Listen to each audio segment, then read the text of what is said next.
নবীজি কিরকম মানুষ ছিলেন আপনারা অনেকে জানেন। অনেকে মনে করেন যে নবীজি খুব কঠোর মানুষ ছিলেন।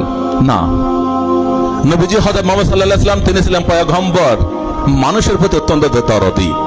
আপনারা জানেন সেই সময় ইহুদিদের সাথে যে মক্কা মদিনার যে লড়াই চলছিল, ইহুদিরা ছিল আমাদের নবীজির প্রধান এবং প্রথম শত্রু। সেই এক ইহুদি ভদ্র মহিলা নবীজিকে একদম দেখতে পারতেন না। নবীজি যেদিন যে পথ ধরে প্রতিদিন নামাজ আদায় করতে মসজিদে যেতেন, সেই ভদ্র মহিলা কি করতেন? ইহুদি ভদ্র মহিলা তিনি প্রতিদিন দুনিয়ার নোংরা জিনিসগুলো সব রাস্তার মধ্যে এনে ফেলতেন। কেন?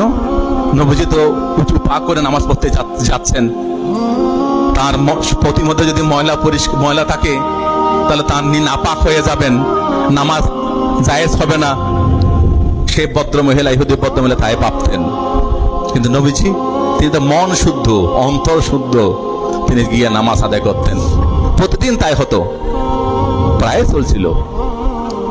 একদিন নবীজি যখন যাচ্ছেন, দেখলেন যে সেই জায়গার মধ্যে কোনো ময়লা নেই, রাস্তা পরিষ্কার।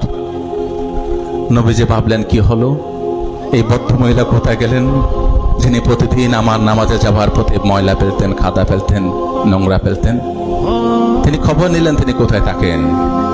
চলে গেলেন সেই বৃদ্ধা বুড়িমার কাছে, গিয়ে বললেন, দেখলেন যে তিনি বিছানায় শায়িত। নবীজি বলছেন, মা তুমি কি অসুস্থ?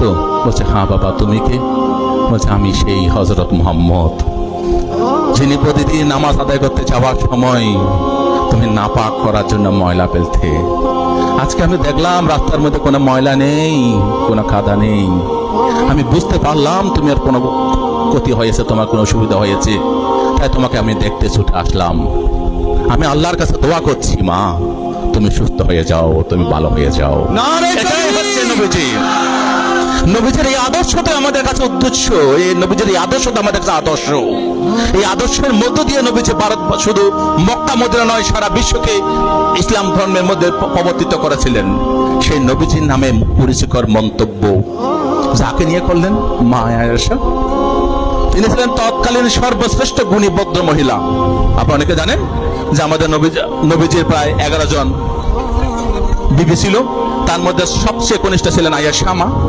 এই আয়েশা ছিলেন সবচেয়ে জ্ঞানী এবং গুরুগম্ভীর ভদ্র মহিলা, যিনি পবিত্র আল কোরআন নবীজির পরে এই মক্কা মদিনার মধ্যে তিনি আল হাদিসকে তিনি রপ্ত করেছিলেন এবং সেগুলো প্রসার করার দায়িত্ব নিয়েছিলেন সেই মা আয়েশা।